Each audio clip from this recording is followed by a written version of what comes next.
कल हमने आपको पाकिस्तान की इंटरनेशनल शेम के बारे में बताया था कि कैसे पाकिस्तान के डेलीगेशन के अध्यक्ष बिलावल भुट्टो पाकिस्तान के शर्म का बायस बने हुए हैं। पाकिस्तान तो पहले से बदनाम है, दुनिया जानती है कि पाकिस्तान की बात का मतलब ही कोई नहीं होता, लेकिन ऐसे में पाकिस्तान को डिफेंड करने का काम कौन? यही पूरा जेल्ड लुक वाले, अंग्रेजी के साथ उर्दू बोलने वाले बिलावल भुट्टो को दिया गया है। वो अपने बयानों से पाकिस्तान को और ज्यादा मजाक का विषय बना रहे हैं। एक एक करके आपको दिखाएंगे। बिलावल अमेरिका में घूम घूम कर ये दिखावा करने की कोशिश कर रहे हैं कि वो पाकिस्तान को डिफेंड कर रहे हैं, लेकिन वो ऐसा कर नहीं पा रहे हैं क्योंकि बिलावल के सामने भारत की तरफ से शशि थरूर और शशि थरूर का डेलीगेशन है। अब सोचिए, बिलावल भुट्टो जरदारी और डॉक्टर शशि थरूर का कोई मुकाबला है? भारत और पाकिस्तान दोनों के ही डेलीगेशंस अमेरिका में है। इसे सबसे बड़ा face of in Washington DC बताया गया। अब है तो ये भी भारत की नकल ही जो पाकिस्तान ने की है। अमेरिका में अपना डेलीगेशन भेजा, लेकिन जरा पाकिस्तान के इस डेलीगेशन की बातें सुन लीजिए, ये वहां जाकर कह क्या रहे हैं। बिलावल भुट्टो और उनका प्रतिनिधिमंडल अमेरिका जाकर अपने आतंकवादियों का बचाव कर रहे हैं।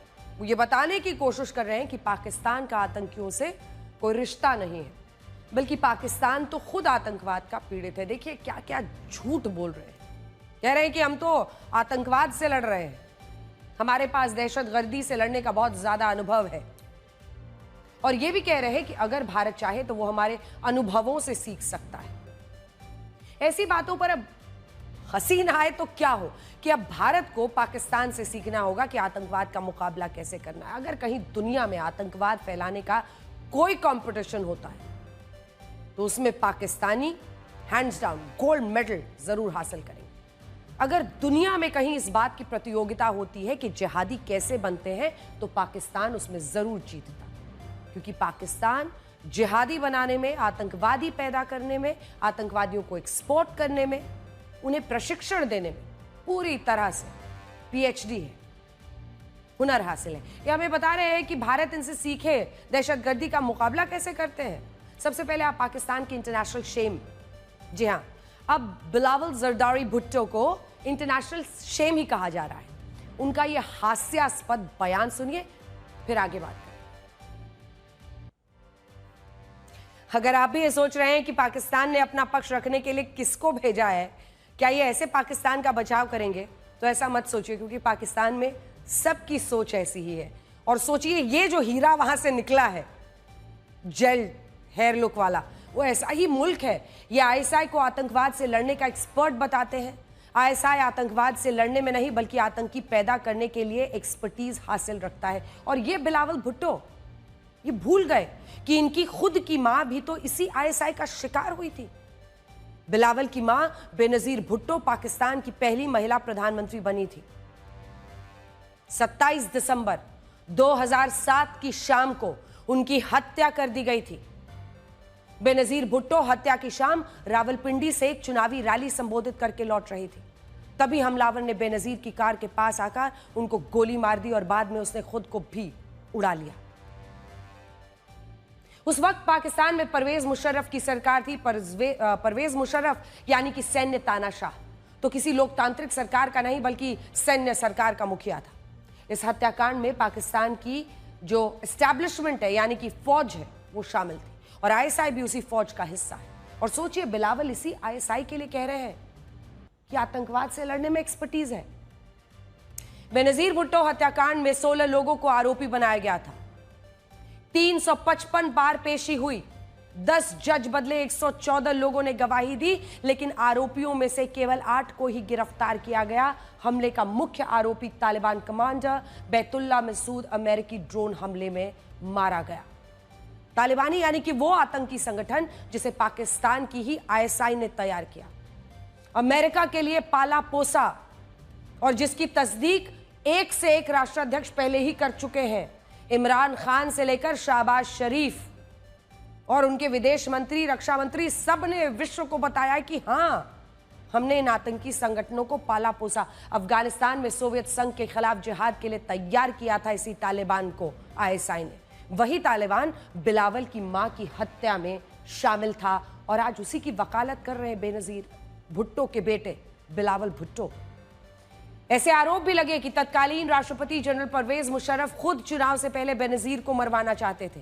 साल 2013 में एक पाकिस्तानी अदालत में मुशर्रफ के खिलाफ आरोप भी तय हुए, लेकिन 2016 में मुशर्रफ पाकिस्तान छोड़कर भाग गए थे। एक दशक बाद परवेज मुशर्रफ ने एक इंटरव्यू में स्वीकार किया था कि शायद बेनजीर भुट्टो के कत्ल में पाकिस्तान का एस्टैब्लिशमेंट शामिल था। इससे बड़ा कबूलनामा पाकिस्तान में एस्टैब्लिशमेंट का इशारा मुल्क की फौज और ISI के लिए ही किया जाता है। और क्या ये फैक्ट्स बिलावल भुट्टो को पता नहीं है, या फिर आज कुर्सी, ताकत, सत्ता इतनी बड़ी दिखाई दे रही है कि उसके लिए अपनी मां की हत्या भूल गए, याद ही नहीं है, या फिर मौका परस्ती में वो भूल गए हैं। फिलहाल तो यही लगता है।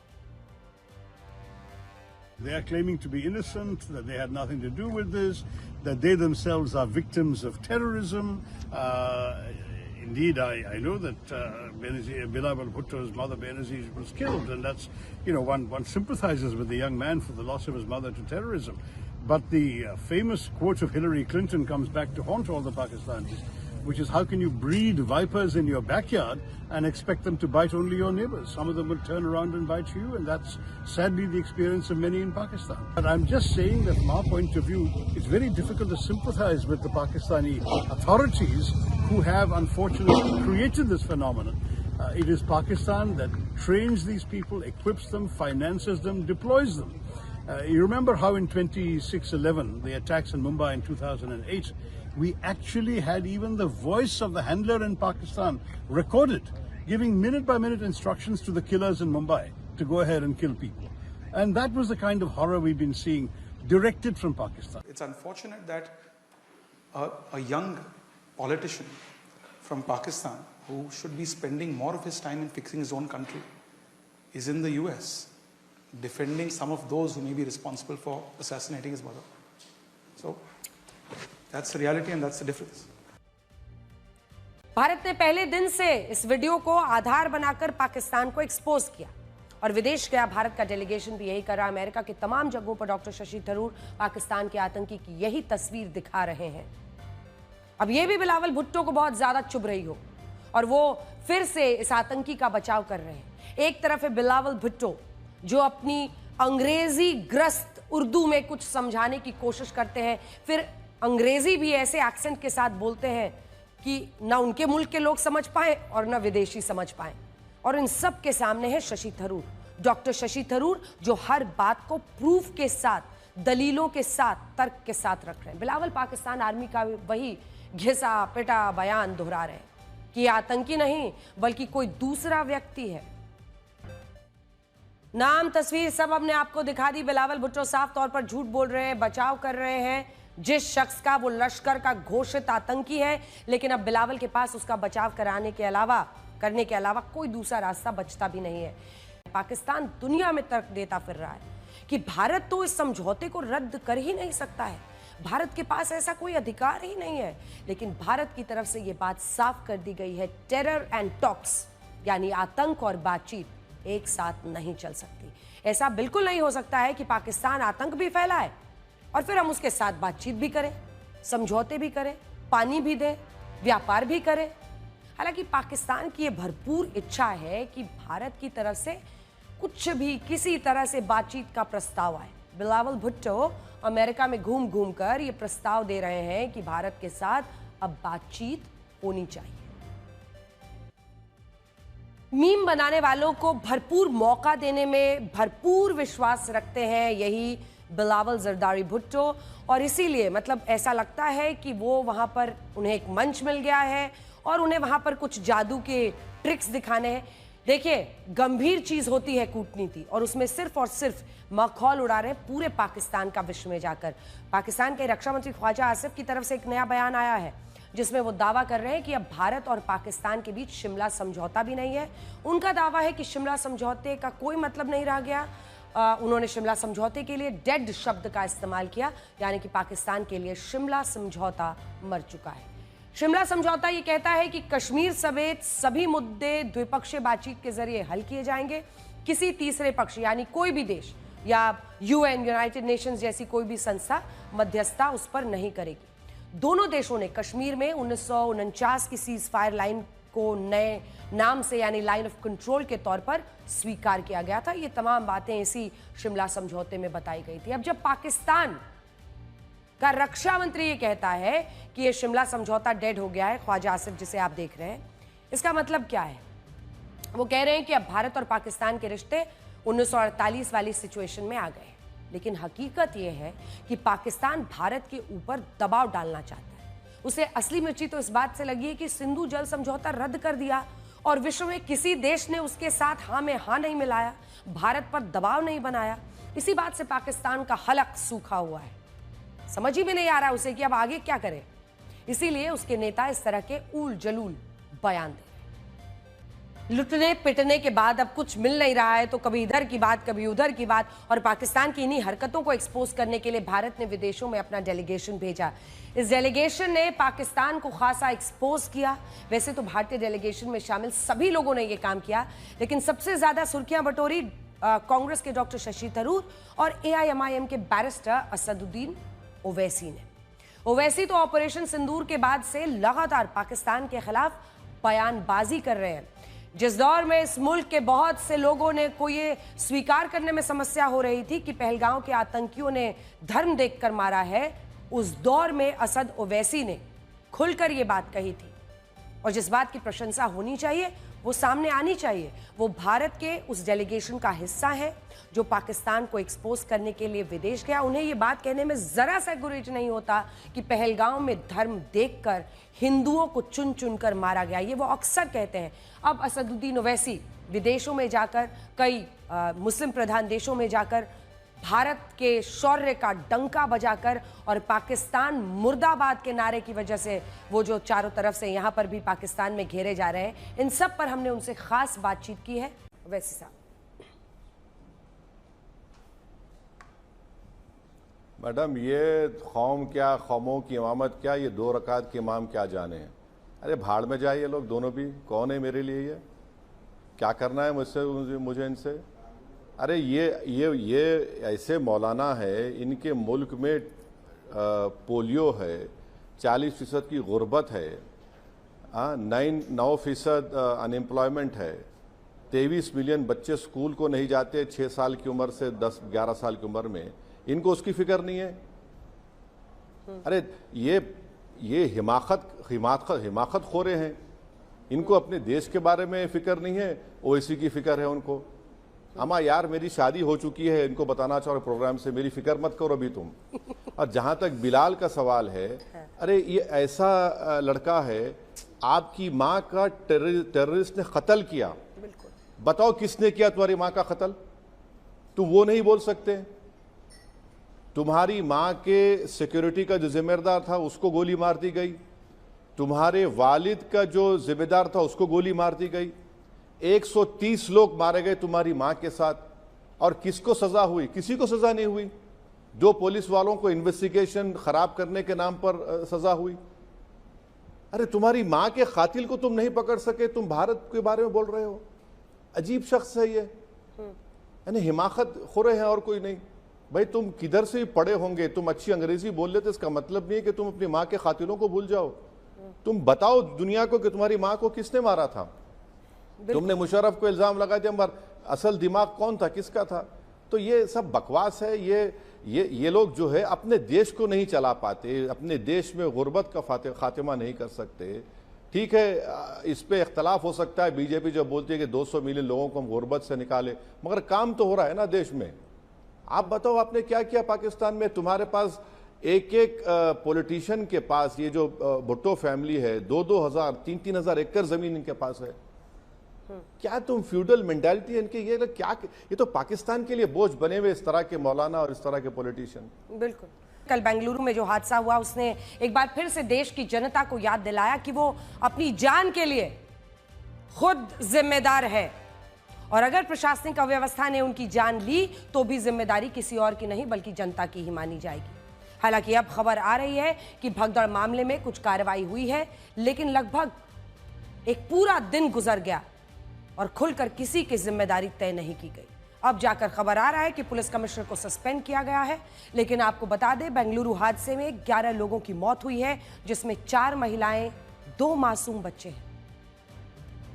लेकिन इन मौतों की जिम्मेदारी कोई नहीं लेना चाहता। आज इस सवाल का जवाब ढूंढना बहुत जरूरी है कि एक फ्रेंचाइजी टीम के प्राइवेट सेलिब्रेशन के नाम पर भीड़ क्यों जुटी, भगदड़ क्यों मची, मारे लोगों की मौत का जिम्मेदार कौन है। आमतौर पर भगदड़ में होने वाली मौतों की जिम्मेदारी भीड़ के सिर पर मढ़ दी जाती है, लेकिन सच यह है कि भीड़ में होने वाली भगदड़ की वजह केवल सरकारी अव्यवस्था है। बेंगलुरु में हुए हादसे की जिम्मेदारी जिनकी होनी चाहिए वो है कर्नाटक सरकार, आरसीबी मैनेजमेंट। हालांकि अब आरसीबी के खिलाफ एफआईआर आखिरकार दर्ज की गई है। बेंगलुरु पुलिस, जिसके कमिश्नर को हटाया गया है, कर्नाटक स्टेट क्रिकेट एसोसिएशन। लेकिन भगदड़ का जिम्मेदार भीड़ को, जनता को और क्रिकेट फैंस को बताया जाएगा, क्योंकि ये सबसे आसान जवाब होता है। भीड़ इतनी आ गई, लोग इतने आ गए, हमें तो समझ ही नहीं आया, पता ही नहीं चला। जबकि सच ये है कि उन्हें जानबूझकर जश्न के नाम पर एक जगह इकट्ठा होने के लिए कहा गया था। बेंगलुरु में हादसा होना तय था। इसकी पटकथा 4 जून को सुबह 7 बजे लिखी जा चुकी थी। आरसीबी मैनेजमेंट ने बिना किसी अनुमति और तैयारी के विक्ट्री डे सेलिब्रेशन का ऐलान कर दिया। कितना फायदा उठाओगे एक कप का, एक जीत का? यही कप अगले साल किसी और के हाथ में हो सकता है या फिर आपके हाथ में आ सकता है, लेकिन इन लोगों की जिंदगी कैसे वापस आएगी? आरसीबी मैनेजमेंट को जश्न मनाने की इतनी जल्दबाजी थी कि उन्होंने 4 जून की सुबह 7 बजे ट्वीट करके फैंस को बताया कि बेंगलुरु में विधानसभा सौदा जो है वहां से चिन्नास्वामी स्टेडियम तक एक विक्ट्री डे परेड निकाली जाएगी। जबकि इसके लिए उन्होंने पुलिस की अनुमति तक नहीं ली थी। तब तक अगर हम मान लें कि ट्वीट के जरिए पुलिस को परेड के विषय में पता चला हो, तो भी सोचिए, लाखों लोगों को संभालने के लिए उनके पास तैयारी के लिए मात्र 8 घंटे थे, और ये काफी नहीं होते हैं। इस तरह की परेड के लिए, इस तरह के लिए आपको पूरी प्लानिंग करनी होती है, पुलिस की डिप्लॉयमेंट करनी होती है। आरसीबी मैनेजमेंट ने बेंगलुरु पुलिस से 4 जून को विक्ट्री डे परेड निकालने की अनुमति मांगी थी, लेकिन बेंगलुरु पुलिस ने ऐसा करने से इनकार कर दिया था। पुलिस ने उनसे कहा 4 जून को विक्ट्री डे परेड ना निकाली जाए, बल्कि सेलिब्रेशन कुछ दिन बाद किया जाए, क्योंकि मैच खत्म होने के बाद से ही सड़कों पर भारी संख्या में, और हमने आपको कल भी दिखाया, ट्रक रोककर, ट्रक के हॉर्न बजवा कर सड़कों पर लोग नाच रहे थे, सड़क जाम कर रहे थे। लेकिन 4 जून को आरसीबी मैनेजमेंट ने बिना पुलिस की अनुमति लिए विक्ट्री डे परेड की घोषणा कर दी, जिससे फैंस के बीच एक अफवाह फैल गई। बेंगलुरु पुलिस ने आरसीबी मैनेजमेंट को भी विक्ट्री डे परेड की अनुमति ना होने की बात याद दिलाई, लेकिन तब तक आरसीबी मैनेजमेंट ने स्टेडियम में सेलिब्रेशन इवेंट का ऐलान करते हुए फ्री एंट्री की घोषणा कर दी। आप कल्पना कीजिए, जिस देश में क्रिकेट को धर्म की तरह माना जाता है और जश्न मनाया जाता है, वहां पर आप खुली छूट दे रहे हैं, कोई आपका चेक बैलेंसेस नहीं है। पुलिस के हाथ से बात आगे निकल चुकी थी। आरसीबी ने ट्वीट के जरिए फैंस को जब परेड की जानकारी दी, तो इसी के साथ उन्होंने लोकेशंस भी बता दी थी। विधानसभा सौदा से स्टेडियम के पास 11 बजे से ही भीड़ जुटनी शुरू हो गई। बेंगलुरु पुलिस को अब 2 लोकेशंस पर भीड़ को संभालना था। आप इसकी गंभीरता देखिए, मतलब जो कोई आम व्यक्ति भी समझ जाए, उसके साथ खिलवाड़ हो रहा था। लेकिन तब तक किसी को यह नहीं पता था कि विधानसभा सौदा के बाहर एक राजनीतिक जमावड़ा अलग से हो रहा था। इसमें कर्नाटक सरकार आरसीबी की आईपीएल जीत का जश्न मनाना चाहती थी। दोपहर 2 बजे राज्य के deputy CM DK Shivakumar खुद आरसीबी की टीम को रिसीव करने एयरपोर्ट पहुंचे। वो टीम को लेकर विधानसभा के लिए निकले और करीब 3 बजे आरसीबी मैनेजमेंट में एक और ट्वीट कर दिया। 3 बजे इसमें ऐलान किया गया कि विक्ट्री डे परेड का सेलिब्रेशन चिन्नास्वामी स्टेडियम में शाम 5 बजे होगा और इसके लिए एंट्री फ्री होगी। फैंस से कहा गया कि वो शांति से और नियमों का पालन करते हुए विक्ट्री डे रोड शो का आनंद लें। यानी शाम 4 बजे तक भी विक्ट्री डे परेड निकालने की बात कही जाती रही, जबकि इसकी ना तो तैयारी थी, ना पुलिस प्रशासन से इसकी अनुमति ली गई थी। जब विधानसभा के बाहर होने वाले सेलिब्रेशन की जानकारी मिली, तब जाकर पुलिस ने भीड़ प्रबंधन की तैयारियां शुरू की। विधानसभा से लेकर स्टेडियम तक के रूट पर पुलिस ने व्यवस्था बनानी शुरू की। हालांकि तब तक तीर कमान से निकल चुका था। करीब 4:30 बजे कर्नाटक के मुख्यमंत्री सिद्धारमैया और deputy CM DK Shivakumar खिलाड़ियों को सम्मानित करने में बिजी थे और लगभग उसी वक्त विधानसभा और स्टेडियम के बाहर लाखों लोग जुट चुके जिन्हें वहां पर मैनेज करना नामुमकिन होते चला जा रहा था। कई गेट्स ऐसे थे जहां पर कोई देखने वाला संभालने वाला भी नहीं था। स्टेडियम के बाहर दो तरह के लोग इकट्ठा हुए थे। एक वो लोग थे जो स्टेडियम के अंदर का सेलिब्रेशन देखना चाहते थे और दूसरा वो लोग थे जो विक्ट्री डे परेड में ओपन बस में बैठे स्टार खिलाड़ियों को देखना चाहते थे। इन लोगों को मालूम ही नहीं था कि विक्ट्री डे परेड होनी ही नहीं थी, यानी जानबूझकर गलत इंफॉर्मेशन डाली जा रही थी, फिर उस पर क्लैरिफिकेशन भी नहीं दिया जा रहा था, नए इवेंट्स अनाउंस किए जा रहे थे। कर्नाटक स्टेट क्रिकेट एसोसिएशन की तरफ से ऐलान किया गया कि सेलिब्रेशन इवेंट में आने वाले लोगों को पहले आओ पहले पाओ के आधार पर फ्री एंट्री दी जाएगी। इस वजह से स्टेडियम के बाहर लाखों लोग इकट्ठा हो गए क्योंकि वो स्टेडियम के अंदर का सेलिब्रेशन देखना चाहते थे। भगदड़ मचने के बाद तक वहां पर लंबी कतार थी, पेड़ों पर, दीवारों पर। आप सोचिए अगर कुछ टूट जाता तो क्या होता।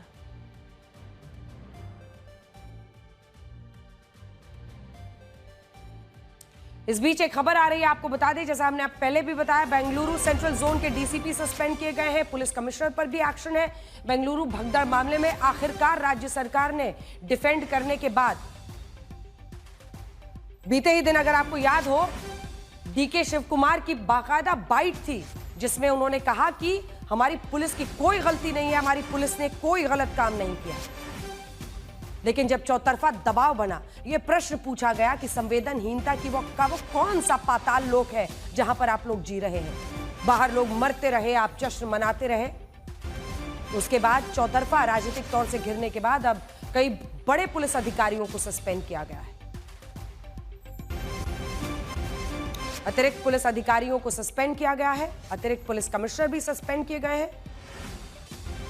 बड़े पुलिस अधिकारियों को सस्पेंड किया गया है।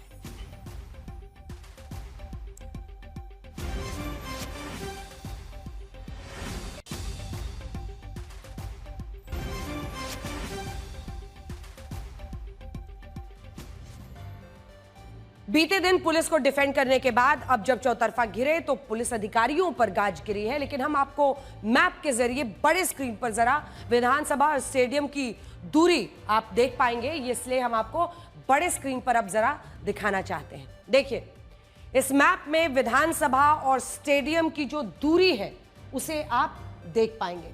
ये है क्वींस रोड, ये वाला हिस्सा है, बालकुंदी सर्कल वहां है, और ये है अंबेडकर रोड, और ये आप देख रहे हैं विधान सौदा। पहले तय यही किया गया था कि विधान सौदा से ये पूरा जो मामला है ये चिन्नास्वामी स्टेडियम तक, यहां तक आएगा। ये विक्ट्री परेड ये पूरी चलेगी। ये तमाम जो सड़कें हैं, इधर वहां पर अंबेडकर रोड है, फिर बालकुंदी जो सर्कल है वहां से नीचे आना था क्वीन रोड पर और चिन्नास्वामी स्टेडियम पहुंचना था।